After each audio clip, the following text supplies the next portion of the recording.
Hey folks, welcome to the channel. Welcome back to Deer Corner.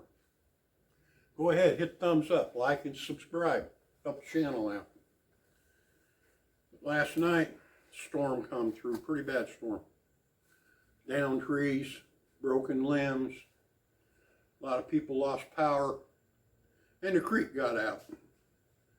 And we rode it out here at the cabin. It was windy, and you couldn't sleep.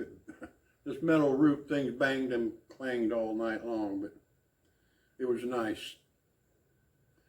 And this morning got up and had to get a few things picked up and cleaned up. But we watched quite a few videos last night. And one video, hunting video, I haven't heard the term for a long time, which brought this topic up. And one of it is, there's three styles of deer hunting. Gun hunting, which is black powder, shotgun, and rifle. The second one is bow hunting, whether it's longbow or compound bow. And the third is crossbow. Now I do know in South Carolina it was an argument this year, and it got moved to the further investigation for next year.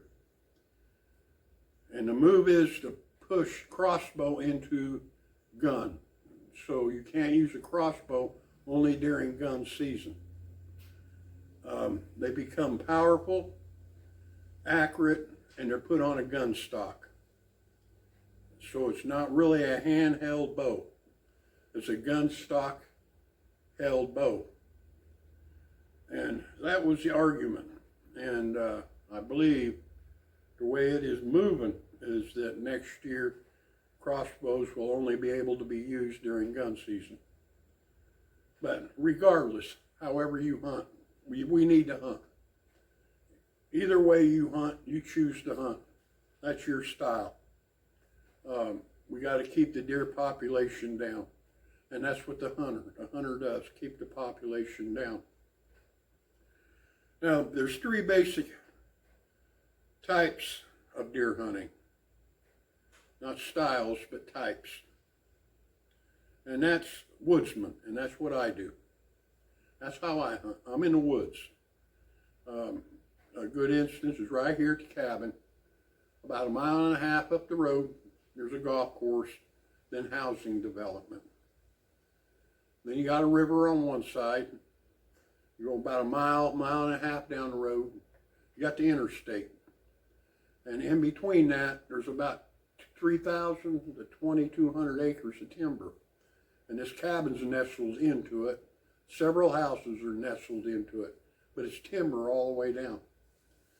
There are no fields. Well, I'll take that back. Yes, there is. Up across the road's a dairy farm. But through here, there's no agriculture. There's no fields, food plots. It's all timber. Now, this pretty much timber hunting runs pretty much all the way up through Tennessee, North Carolina, Tennessee, and almost all the way west to the Mississippi, timber hunting.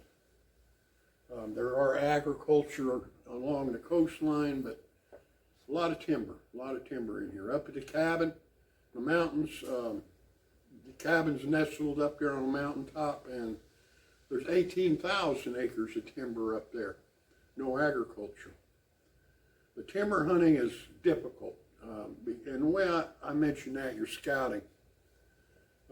Basically, only 10% of the timber is used by deer. It's not saying they don't periodically walk through an area, but they basically only use 10% of all timber for their routing. So you've got to get your feet on the ground. You got to go out and find that 10%. Whether it's on your land or not, you got to look. And it's more difficult than hunting. Timber hunting is, for me, harder to do because you got to do a lot of exploring to bag a deer. Now this is the term, and I forgot about it for a long time, that was on a YouTube video last night, and it's pocket hunting.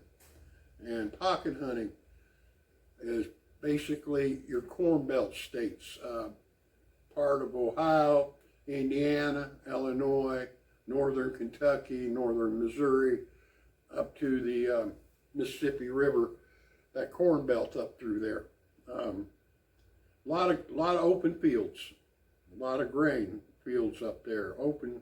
I'm from central Illinois. There's a lot of fields open. But in these open fields, you find pockets of timber sitting out and around.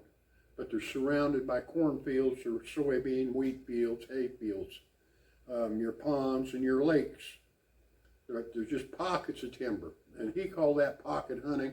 I haven't heard that term for a long time, but it's exactly what it is. You get lucky, and I got lucky quite a few times up there. Took a lot of nice deer out of Illinois. But you can hit a pocket of timber nestled around several thousand acres of farm ground, and that little pocket is holding a lot of deer, quite a few deer, nice deer. So it gets a little easier than woodsman hunting, like it is here, pocket hunting. A little easier. But then the other one that came up last night that I really never thought of until last night, and a new one is the development of deer hunting, and that's food plots. A lot of food plots now becoming the new thing, especially in your northeastern states. You hear a lot about food plots. You hear a lot about food plot seed, how to plant food plots, etc., etc. So, and it was kind of mentioned that you get a food plot, you put a stand on it, you put a blind on it, and you sit there and wait for the deer to come to you. That's basically how all hunting, pocket hunting and woodsman hunting is. You get it in a stand, you wait for the deer to come by, except you're not attracting them in like you are with a food plot. But, like I say, if that's how you want to hunt, that's fine. We need to hunt deer and keep the population in check. But it seemed like, and the way it was mentioned, you got easy hunting, food plot. Then you got mid-range hunting, pocket hunting. Then you got your woodsman's hunting, which is more difficult because you got to put a lot of time on your feet, a lot of walking and a lot of checking. So I'm just wanting to bring this up a little bit and just see what you think. I know I'll get a lot of comments about it, but hey, that's the way it is. Like they say, if the shoe fits, wear it. But I'm an old school hunter, been hunting for several years, and I won't change. I like my woods, and I enjoy being out in the woods. I just like being out in the woods. So, like I said earlier, like, subscribe, leave me a comment, and I'll get back with you. And come back and see me again. And if you're in the woods, deer season's right here. Just be safe. Rather be safe than sorry. Accidents do happen. And we'll see you again.